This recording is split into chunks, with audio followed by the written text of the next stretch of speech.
O Brasil chegou nas oitavas com 6 clubes vivos, 6 de 16. Mas o sorteio pregou uma peça. Cruzeiro e Flamengo caíram no mesmo lado da chave. Ou seja, antes de a bola rolar, um clube brasileiro já estava eliminado. E do outro lado, não tinha time frágil. Tinha a campeã da América. Tinha o clube que o Palmeiras mais enfrentou na história da Libertadores. Tinha Di Maria jogando na Argentina. 3 noites, 5 jogos, começando no Maracanã.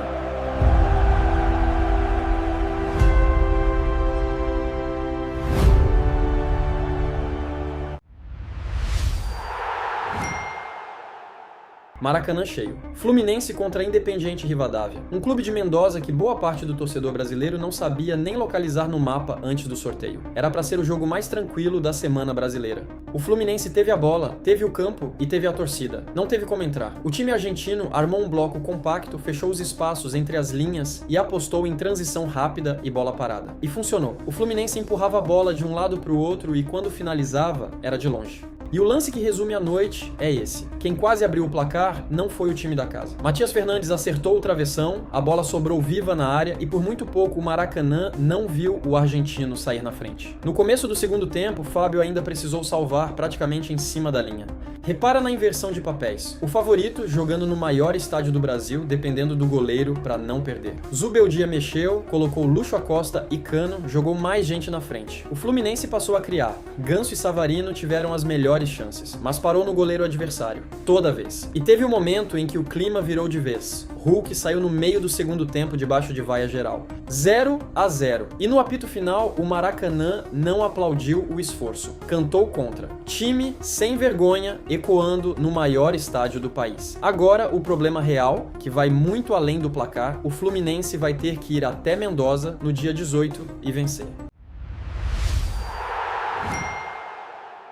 24 horas depois. São Paulo, quase 40 mil pessoas na arquibancada. Palmeiras contra Cerro Porteño, o duelo internacional mais repetido da história da Libertadores. O Palmeiras chegava líder do Brasileirão, o Cerro patinava no Campeonato Paraguaio. No papel, não tinha jogo. E por muito tempo, o jogo foi exatamente isso. Palmeiras batendo, Cerro segurando, sem grandes emoções. Até que aos 30 do segundo tempo veio a primeira reviravolta. Andreas Pereira foi expulso. Cartão vermelho num lance longe da bola. Sem discussão, sem margem. O Palmeiras ia terminar com 10. 15 minutos para jogar, 0-0. 1 a menos. O cenário perfeito para tomar um gol. Só que o futebol é irônico. 6 minutos depois da expulsão, Flaco Lopes empurrou para dentro. Palmeiras 1-0 com 10 em campo e o estádio explodindo. E aquele gol valia muito mais do que um gol. Valia viajar para Assunção com vantagem, valia entrar no jogo de volta com o controle na mão. Aí veio o último lance da partida. 49 do segundo tempo. O Cerro joga a bola na área numa última tentativa,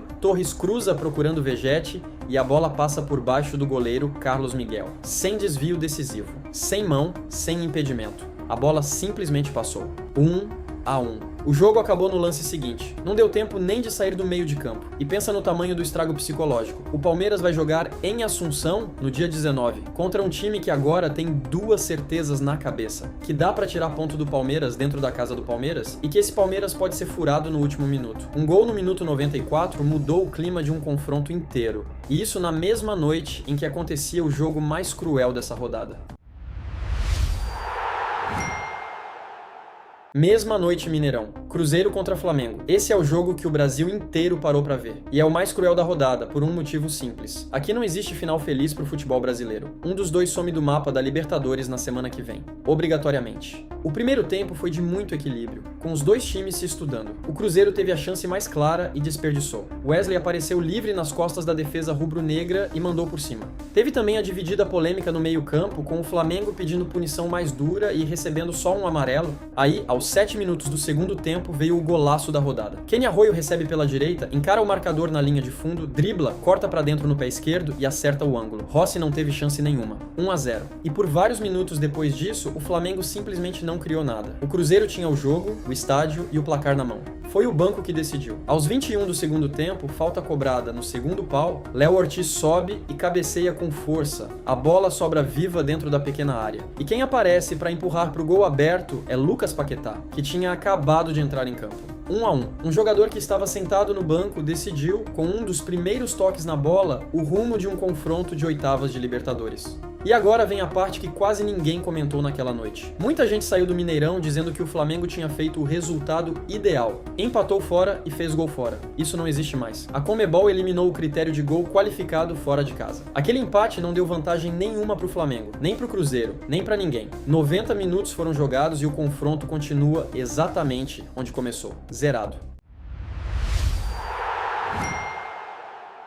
Interior de São Paulo. E aqui a gente precisa parar um segundo para dimensionar o que estava acontecendo. Mirassol é uma cidade de pouco mais de 60 mil habitantes, cabe inteira dentro do Maracanã, 3 vezes. E esse clube estava disputando oitavas de final de Copa Libertadores contra a LDU de Quito, campeã da América, dona de uma das casas mais difíceis do continente. Só que tem um detalhe, os dois já tinham se enfrentado na fase de grupos e o retrospecto era simétrico. A LDU ganhou de 2-0 na altitude. O Mirassol devolveu 2-0 em casa. Cada um mandava no seu quintal. Aos 14 minutos, o Mirassol fez o que precisava fazer. Jogada trabalhada pela esquerda e Eduardo empurrou para dentro. 1-0, o time brasileiro na frente da campeã da América.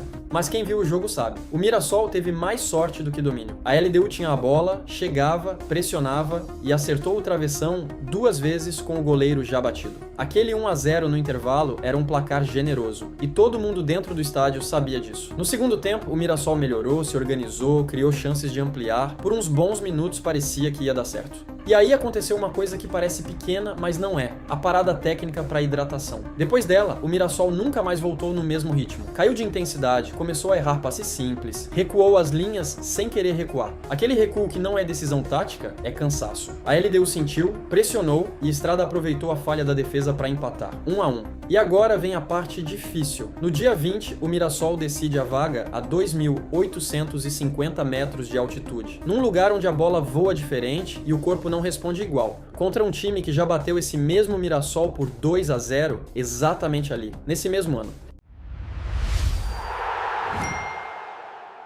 Gigante de Arroito, um dos estádios mais barulhentos da América do Sul, com a torcida em cima do campo e Di Maria em campo pelo time da casa. Do outro lado, o Corinthians de Fernando Diniz, desfalcado e carregando uma cicatriz recente, a eliminação para o Internacional na Copa do Brasil. O próprio Diniz reconheceu que ali o time tinha errado no comportamento e que o que faltou naquele confronto, dessa vez, existiu.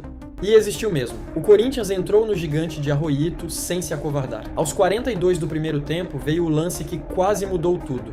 Falta cobrada na área, Matheus Bidu sobe de cabeça e manda no travessão. Centímetros. Foi só isso que separou o Corinthians de sair na frente na Argentina. Teve ainda um susto no VAR, checando uma possível mão de Gabriel Paulista. A revisão mostrou que a bola bateu antes na coxa, e o jogo seguiu.